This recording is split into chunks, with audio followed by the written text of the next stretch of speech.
नासिर साहब, अभी ये नून वालों का सवाल यह है कि अपोजिशन लीडर अंदर है, ख्वाजा साद की पेशियाँ हो रही हैं, बाकी उनके शहबाज शरीफ के बच्चों की पेशियाँ हो रही हैं, नवाज शरीफ मरियम के ऊपर फैसले आए।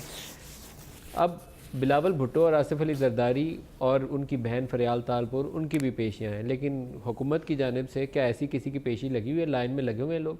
इसके ऊपर आप क्या कहेंगे? आपकी जमात से भी बड़ा सख्त रद्द-ए-अमल आ रहा है। बिस्मिल्लाहिर्रहमानिर्रहीम, अल्लाहुम्मा सल्ली अला मुहम्मदिन व आले मोहम्मद। मलिक साहब, ये तो दो कानून वाज़े नज़र आ रहे हैं ना सामने।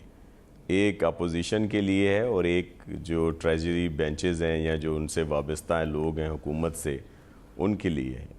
हमें बहुत एहतराम है चेयरमैन साहब के लिए, और उन्होंने आज कल जो बातें की, अगर वो बिल्कुल ही सही हैं तो हम लोग उनको अप्रिशिएट करते हैं और हम उम्मीद भी रखते हैं कि जिस तरह से उनका रहा है पहले सिलसिला बैकग्राउंड, या जिस तरह उनका जब वो जस्टिस थे तो उनकी बड़ी अच्छी कारकर्दगी रही है, और अब भी अगर अक्रॉस द बोर्ड जाकर वो इसमें इस इदारे को चलाते हैं और सबके साथ यकसा सलूक होता है, जो भी हो, हुकूमत में हो या अपोजिशन में हो। ये अगर के तो साथ क्यों बयान दे रहे हैं शाह साहब? बात आई सर, वो अगर के साथ मैं इसलिए बयान दे रहा हूँ कि इस वक्त तक जो भी है, मे बी जस्टिस साहब को थोड़ा सा टाइम लगे उसमें, क्योंकि नीचे तो जाहिर है वही रहते हैं सारे हर जगह पे। और आपने देखा होगा कि जब PMLN की हुकूमत थी तो सिर्फ एक ही रुख था, वो भी पीपल्स पार्टी की तरफ था।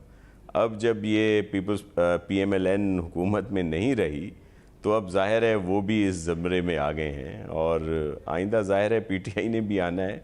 सिर्फ ये सवाल सिर्फ हम लोग नहीं कह रहे, ये पीपल्स पार्टी या PMLN नहीं कह रहा, आप लोग भी कह रहे हैं, मीडिया कह रहा है, आम लोग कह रहे हैं कि भाई ये एक तरफ क्यों जा रहे हैं। हाँ, अगर ऐसा हो कि जो PTI में लोग हैं या उनके जो अलाइज़ हैं उन पर किसी पर भी केस ना हो, वो नैबज़दा ना हो, तो फिर तो ठीक है जी, वो आए अभी हैं, आप क्यों खामखा की बातें कर रहे हैं? जो लोगों ने किया है वही भुगतेंगे। लेकिन इनके साथ आप क्या जो भी KP की गवर्नमेंट में रहे हैं उन पर केस हैं, अगर जरदारी साहब के ऊपर मुकदमात हैं या फरियाल तालपुर के ऊपर मुकदमात हैं, तो हुकूमत में बैठे हुए किस शख्स को पकड़ के PTI अंदर कर दे? ये भी तो एक सवाल होगा ना कि वो बैलेंस करने के लिए किसको अंदर नहीं डाल सकते, किसको अंदर डालें?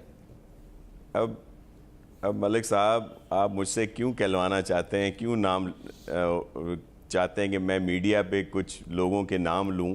आपको सब पता है और आप कई बार खुद तस्करा कर चुके हैं। सब आपकी जुबान से खबर बनती है, मेरे कहे से खबर थोड़ी बनेगी, आपके कहे से खबर चलें। आप बताइए किसको अंदर डालना चाहते हैं? दो फर्क आ जाते हैं ना, जो हम कहते हैं तो कहा जाता है कि जी ये तो वैसे ही मुखालिफ हैं इसलिए कह रहे हैं, आप कहते हैं तो उसका ज़्यादा वजन होता है। लेकिन चलें, आप कह रहे हैं, इसरार कर रहे हैं, तो मैं उठा लेता हूँ नाम। खुद प्राइम मिनिस्टर साहब केस में हैं, जो उनका रेफरेंस चल रहा है। परवेज़ खटक साहब केस उन पर चल रहा है। अलीम खान साहब हैं, उन पर केस चल रहा है। दीगर बहुत सारे केसेस हैं। अभी हालिया हमारी काबिल एहतराम आपा अलीमा का केस आपके सामने आया है, और फिर अभी जरताज साहिबा मेरे लिए बड़ी मोहतरम है, और उन्होंने अभी ये बात की कि उनके दो वज़रा ने बहुत बड़ा ग्रेस दिखाया और उन्होंने स्टेप डाउन हो गए।